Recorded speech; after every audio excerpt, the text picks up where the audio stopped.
আসসালামু আলাইকুম ভিউয়ার্স। আমি তো আকাশ থেকে বসছি, অবাক করা, বুঝছেন?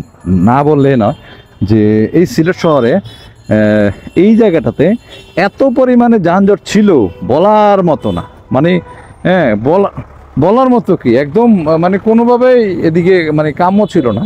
এবং এই দুই পাশে এই কিং ব্রিজের দুই পাশে এত পরিমাণে আপনার এই যে ফুটপাত বসা ছিল, এই ফুটপাতগুলি একদম নাই বললেই চলে। এখন আমি তো এখানে এসে আজকে অবাক যে আমি তো মনে করছি যে সব সরকারই তো বলে সরাই দেয়, এই করে সেই করে, হ্যাঁ, কোনো কাজ তো শিখতে পারে না, শুধু শুধু মানে ডায়লগ দেয়, এই করছি সেই করছি আমি। কিন্তু এখন বর্তমানে তত্ত্বাবধায়ক মানে জোর গলায় বলা লাগে আমার, তত্ত্বাবধায়ক সরকার আসার পরবর্তীতে এখানে কোনো ফুটপাত নেই, একদম নেই, একদম নেই, একদম নেই। যদি আমি এই জায়গাটাতে আপনাদেরকে একটু দেখাই, এদিকে মানে এত পরিমাণে ফুটপাত থাকে, যে পরিমাণে ফুটপাত আমরা আশা করি না, কিন্তু এর 90 গুণ বেশি থাকে এখানে। এইখানে ফুটপাতের জন্য বসাই যায় না, কোনো কিছু করা যায় না, এখানে দাঁড়ানো যায় না, একদম মানে বিচ্ছিরি একটা অবস্থা, বিচ্ছিন্ন একটা অবস্থা। তো এখন এইখানে কোনো ফুটপাত নেই, কোনো কিছু নেই। যদি আমি আর একটু সুন্দরভাবে দেখাই শহরটার ভিতরে, যে এইখানে দেখেন, এখান থেকে মানুষ হাঁটতেই পারতো না, এত পরিমাণে ফুটপাত বসতো এবং এত পরিমাণে একটা মানে বিশ্রী অবস্থা বিরাজমান ছিল। কিন্তু যাক, এই জন্যই বলে একজন সৎ সাহস, সৎ লোক, কি জন্য সৎ শাসক দরকার।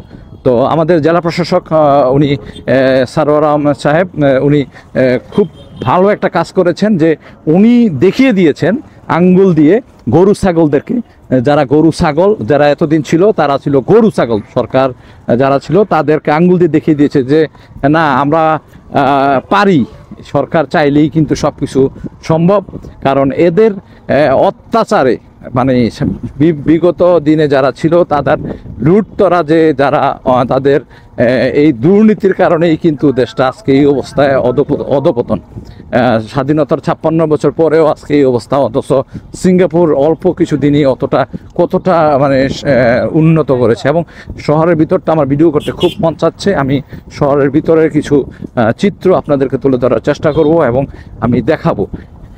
তো এইখানে এত পরিমাণে ফুটপাত থাকতো যে এগুলাকে কন্ট্রোলই করতো না, তারা কন্ট্রোল ইচ্ছে করেই করতো না।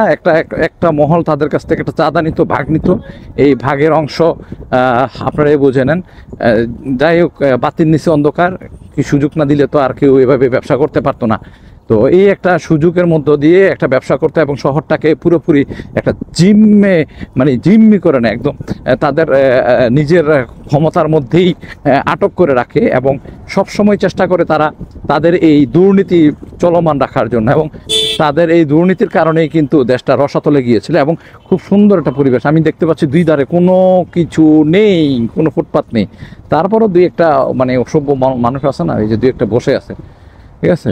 তো মানুষকে আমার কাছে খুবই অবাক লাগতেছে যে এই জায়গাটাতে এইরকম একটা অবস্থা, মানে ভাবাই যায় না যে এইরকম একটা পরিস্থিতি এখানে, মানে এত সুন্দর পরিবেশ তৈরি করতে পারে এখানকার মানুষ। একটা জেলা প্রশাসক চাইলে যে অনেক কিছু করতে পারে, এটার একটা মানে দৃষ্টান্ত এখানে, মানে একটা বিরল দৃষ্টান্ত স্থাপন করেছেন উনি, যে উনি এত সুন্দর একটা মানে পরিবেশ উপহার দিয়েছে এবং এত সুন্দর একটা